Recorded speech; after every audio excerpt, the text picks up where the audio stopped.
Assalamualaikum warahmatullahi wabarakatuh. Saya Mezila Putri dengan NIM D1A023204. Video kali ini saya akan mereview materi mengenai praktikum mikrobiologi peternakan. Acara pertama yaitu media, sterilisasi, dan inokulasi. Dalam praktikum ini, yang pertama kami dijelaskan mengenai definisi, fungsi, syarat, cara kerja, dan lain-lain. Lanjut ke media. Media merupakan suatu bahan yang terdiri atas campuran nutrien yang berfungsi untuk pertumbuhan dan perkembangan mikroorganisme.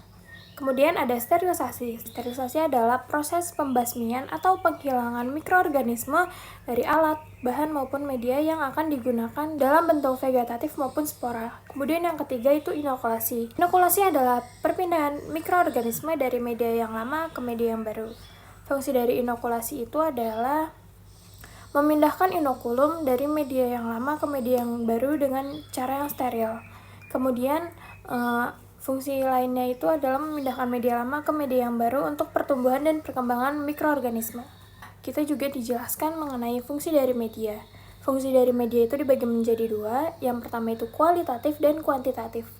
Fungsi kualitatif apa sih? Fungsi kualitatif itu adalah isolasi atau identifikasi dari mikroorganisme, contohnya itu ada PDA dan MRSA. Kemudian yang kedua itu kuantitatif.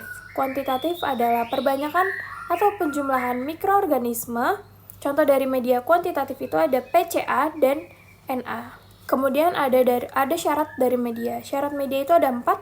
Yang pertama yaitu mengandung nutrien yang dapat membantu pertumbuhan mikroorganisme. Yang kedua, memiliki pH yang seimbang. pH-nya itu harus 6,5 sampai 7,5. Kemudian yang ketiga itu tidak mengandung komponen atau zat-zat yang dapat menghambat pertumbuhan mikroorganisme. Dan yang terakhir, media tersebut harus steril agar dapat membantu mikroorganisme tumbuh dengan baik. Kemudian di sini aku mau nyebutin klasifikasi media yang paling sering digunakan. Itu ada 6, ada MRSA, PDA, PCA, EMBA, NA, dan NB. Selain mikroorganisme, kita juga menjelaskan mengenai bakteri. Bakteri itu dibagi berdasarkan beberapa klasifikasi. Pertama itu berdasarkan suhu. Bakteri itu dibagi menjadi 3, bakteri psikofilik, bakteri mesofilik, dan bakteri termofilik. Bakteri psikofilik itu suhunya itu dari 0 sampai 20 derajat Celcius. Bakteri mesofilik itu dari 20 derajat Celcius sampai 45 derajat Celcius. Dan bakteri termofilik itu yang lebih dari 40 derajat Celcius. Klasifikasi bakteri berdasarkan oksigen itu dibagi menjadi 2. Ada bakteri aerob dan bakteri anaerob. Bakteri aerob itu bakteri yang menggunakan oksigen dalam proses pertumbuhannya. Kemudian ada bakteri anaerob, itu bakteri yang tidak menggunakan oksigen dalam proses pertumbuhannya. Nah, bakteri anaerob juga dibagi menjadi 2 macam. Yang pertama itu anaerob fakultatif dan anaerob obligatif. Anaerob fakultatif apa sih? Anaerob fakultatif itu adalah proses pertumbuhan bakteri yang mampu tumbuh menggunakan oksigen maupun tidak menggunakan oksigen. Kemudian kalau anaerob obligatif itu bakteri yang tidak sama sekali menggunakan oksigen.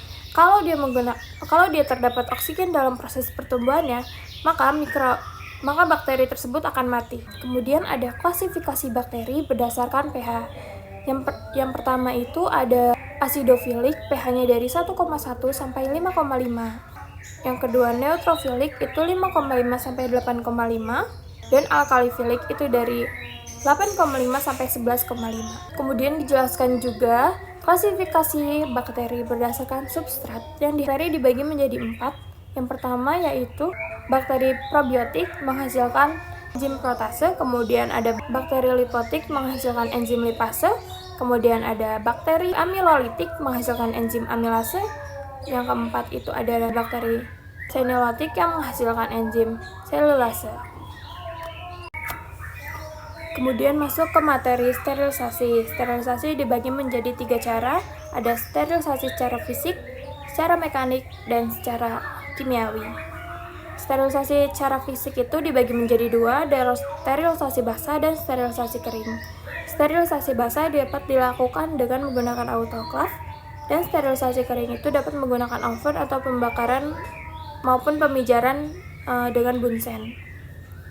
Kemudian secara mekanik kita dapat menggunakan saringan.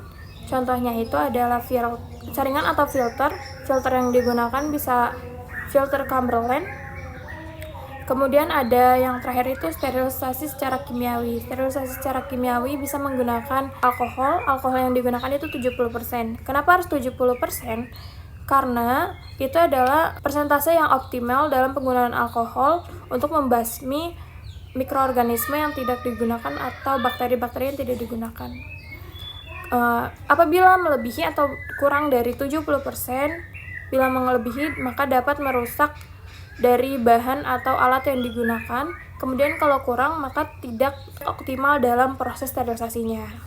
Nah, kemudian ada inokulasi. Inokulasi itu kita mempelajari dua cara. Yang pertama ada strict pad atau penggesekan pada media. Kemudian ada pour plate.